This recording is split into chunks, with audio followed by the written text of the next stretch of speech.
2047 સુધીમાં દેશને વિકસિત ભારત બનાવવો છે, અમેરિકાને ચાઇનાની હરોળમાં લઈ જવો છે. તો કઈ રીતના અમેરિકાને ચાઇનાની હરોળમાં લેવાનો છે?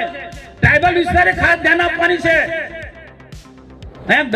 દર્શનાબેન કે નીલરાવભાઈ પેલું મુઠ્ઠી વડાવતા હતા, કોને? દર્શનાબેન કે તમે મુઠ્ઠી વડાવી સર?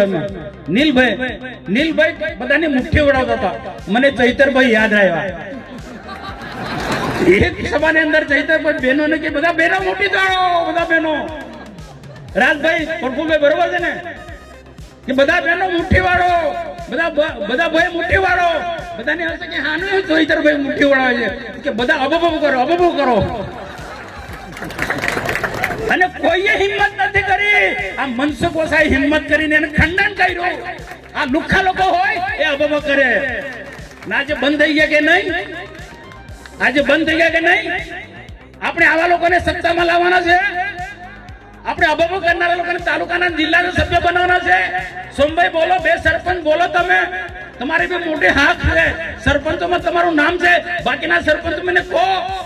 આપણે અબબો કરવા માટે તાલુકાના જિલ્લા પંચાયતમાં આ પોળાને ઘુસાડવાના છે. નાની મોટી અમારાથી ભૂલ થઈ ભાઈ, ટિકિટ ફાળવણીમાં કઈ ભૂલ થાય, કોઈ પણ ભૂલ થાય તો એને માફ કરજો, પણ આ પાડાને શરણે ન જતા. ભારતીય જનતા પાર્ટીના કાર્યકર્તા તમે ઇતિહાસ જો, તમે દ્રષ્ટિ કરો.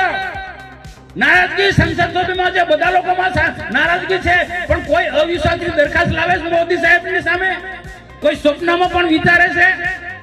ગુજરાત હોય, મહારાષ્ટ્ર હોય, મધ્યપ્રદેશ હોય કે કોઈ પણ સ્ટેટમાં નારાજગી હોય છે કે નાનું કુટુંબ પરિવાર છે, નાનું મોટો તકલીફ હોય, દુઃખ હોય, પ્રશ્ન હોય, પણ કોઈ સરકારની સામે અવિશ્વાસની દરખાસ્ત લાવવાનો પ્રયત્ન કરે છે?